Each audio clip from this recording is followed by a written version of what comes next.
Assalamualaikum warahmatullahi wabarakatuh. Annyeonghaseyo teman-teman onlineku. Selamat pagi, atau siang, atau malam. Nah, maksud dari video kali ini akan membahas tentang dampak negatif globalisasi. Nah, kalian bisa tahu nih dari video ini apa saja sih dampak negatif globalisasi itu.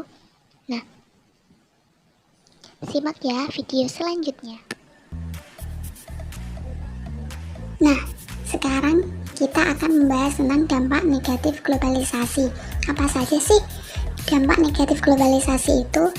Nah, lihat video selanjutnya. Yang pertama yaitu sikap individualistik.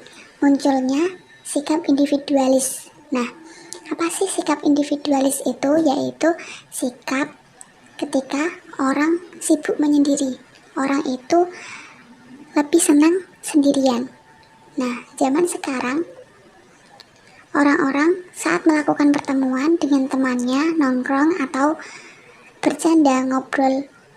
Nah, itu pada umumnya yang sering kita lihat sekarang yaitu orang-orang memegang gadgetnya masing-masing.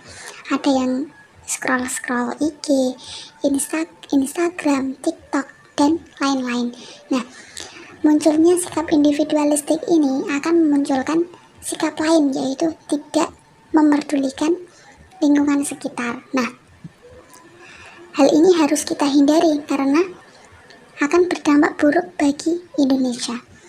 Selanjutnya yaitu yang kedua, westernisasi.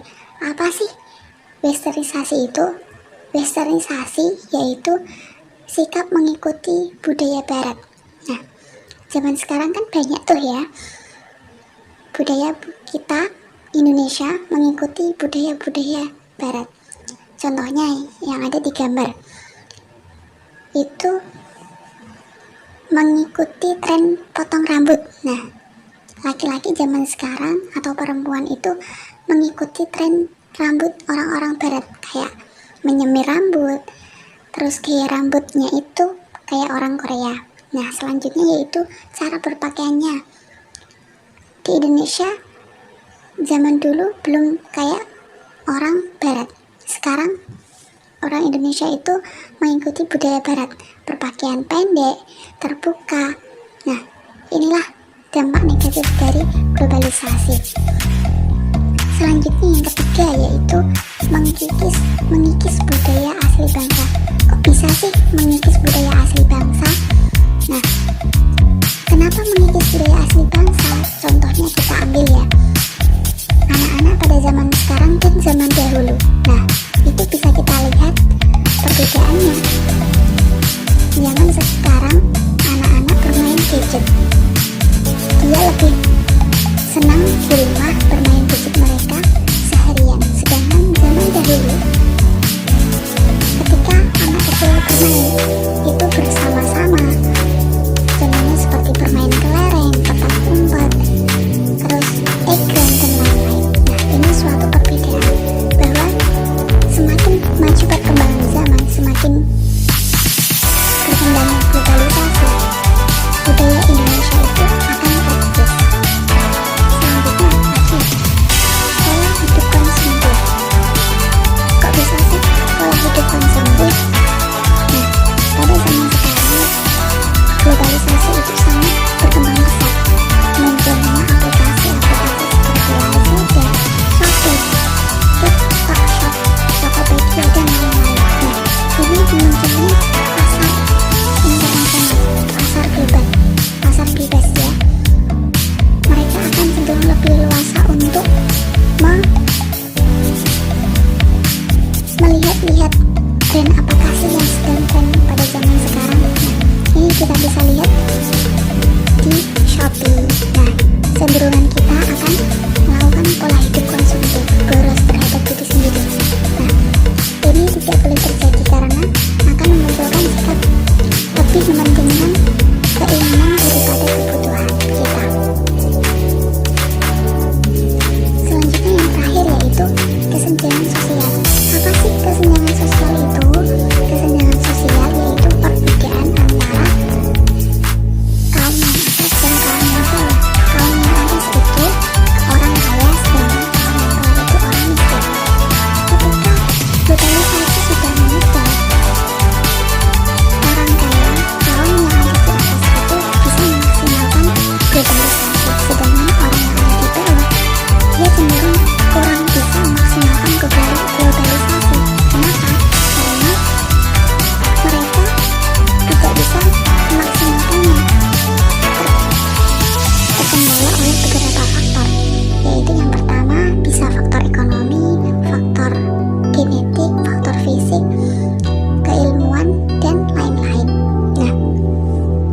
itu, kita sebagai warga Indonesia sebaiknya meminimalisir dari dampak globalisasi itu sendiri. Nah, bagaimana caranya?